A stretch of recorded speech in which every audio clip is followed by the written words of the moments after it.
it's my first day of drawing for 3 separate events solid on this work, so it's going to build up and evolve into something else. So I've just finished the first half an hour, which was incredibly nerve-wracking.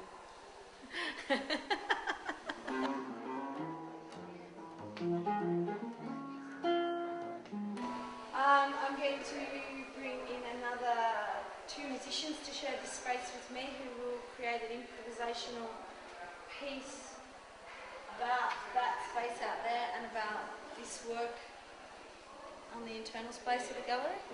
And I'm going to use those guys as subjects for this work.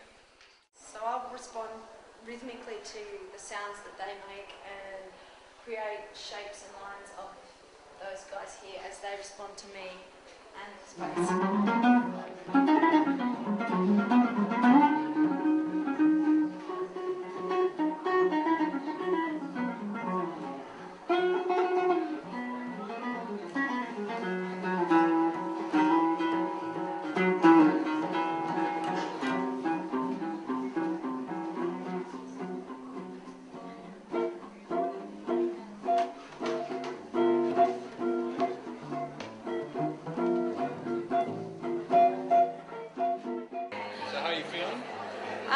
nerve-wracked. Nerve-wracked? Yeah. So what are you going to do today? I'm going to take this drawing to stage 2. Okay. And any ideas? Not one.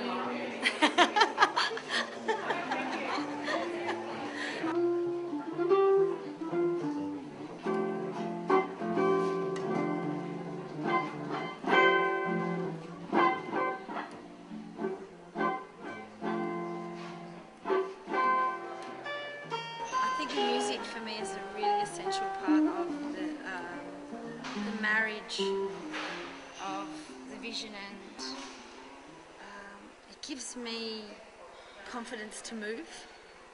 Well, it also gives you something to work with, doesn't it? Yep, but I've got the people. I can always work with the people. I can always work with the space, but also it takes the attention from me, from people exactly expecting when to start, when to stop an event to happen. I don't know, maybe I just don't like all the responsibility, but the sound drives me at the same time. So.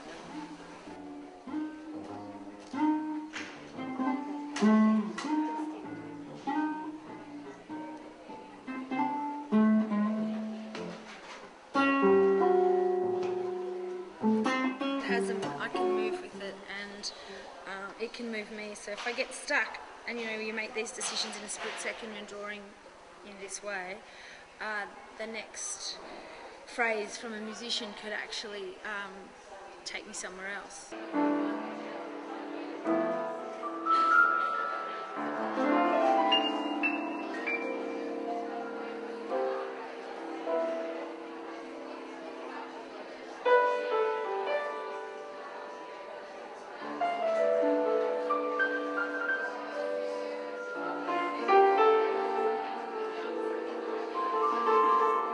Although it's a sort of performance piece, I don't consider myself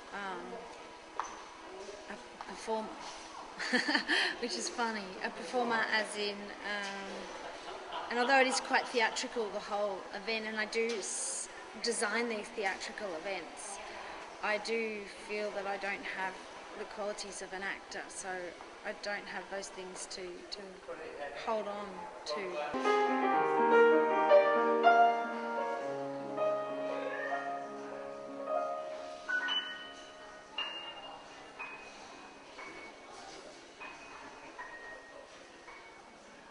I like the idea of working on the windows because I actually don't have that.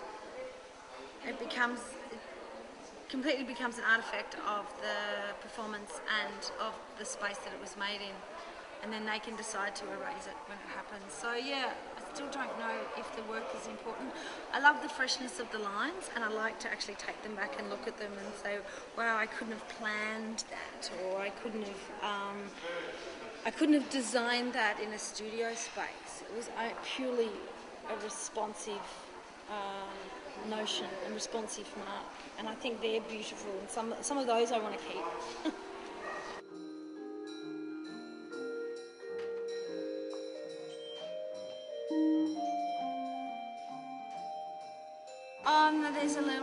planning.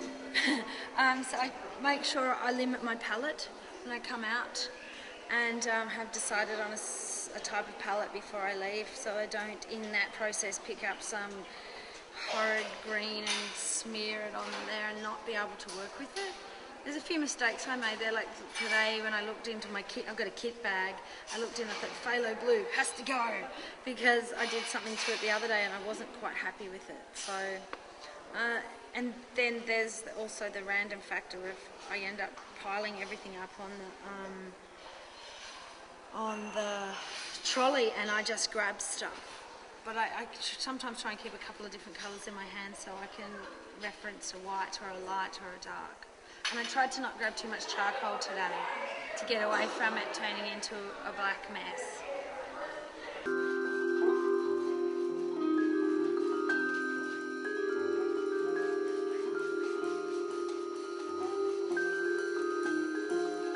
But I think it's that collectivity where it all happens at the same time, and you are faced with those difficulties and the restrictions and the people watching, and I'm trying to complete a drawing, and somehow in the end all those stresses and pressures, which are probably not unlike working in the studio, happen really fast, and the decisions that have to be made in an instant.